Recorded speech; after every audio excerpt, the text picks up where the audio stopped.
ինչ որոշում կայացրեց։ Դե դատանը բավարարեց միջնորդությունը 2 ամիս կալանքի մասով,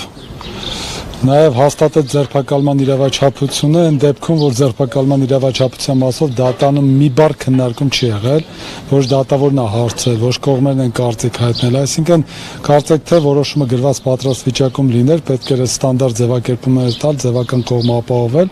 որովհետև եթե դատանը պետք է օրենքով պարտադիր անդրադառնա ձերբակալում իրավաչափեր թե չէ,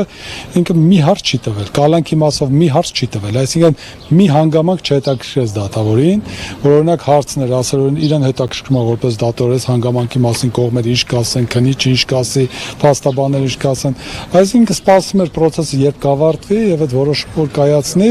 իսկ մեր համար սա անակնկալ չէր, սա այն պայս սկսած, երբ որ այս ապօրինությունները սկսել են, մենք հաստատել էինք, որ այս գործողություն լինելու է, որովհետեւ սա ուղիղ հանձնարարական է, այսինքն հրապարակային հնչել է, հրապարակային հնչեցվածի արդյունքը մենք հիմա տեսնում ենք, որոշումը դեռևս չի տվել, դա կծանոթանանք ըստ դրա հաջորդ քայլերը կիրականացնենք։ Ենթադրաբար ասել Ենթադրաբար հիմա կտեղափոխենք կենտրոն քրեակատարական հիմնարկ, իսկ քայլերը որոշումը ստանալուց հետո դե բնականաբար բողոքարկումներ,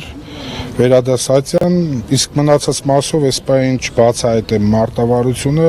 հետագայում այդ մասով հանդես կգանք մենք։ Այսինքն դատանը հաշվի չառավ ձեր որոշումի հիմնավորում։ Տեսեք, պարոն Սարգսյանն ասեց, որ ձերբակալման իրավաչափության հետ կապված որևէ հարց դատավորին չհետաքրքրեց։ Իմ համար օրինակ երևի եզակի դատական նիստերից մեկն էր, որ դատարանին առհասարակ փաստարկների մասով որևէ հարց չհետաքրքրեց,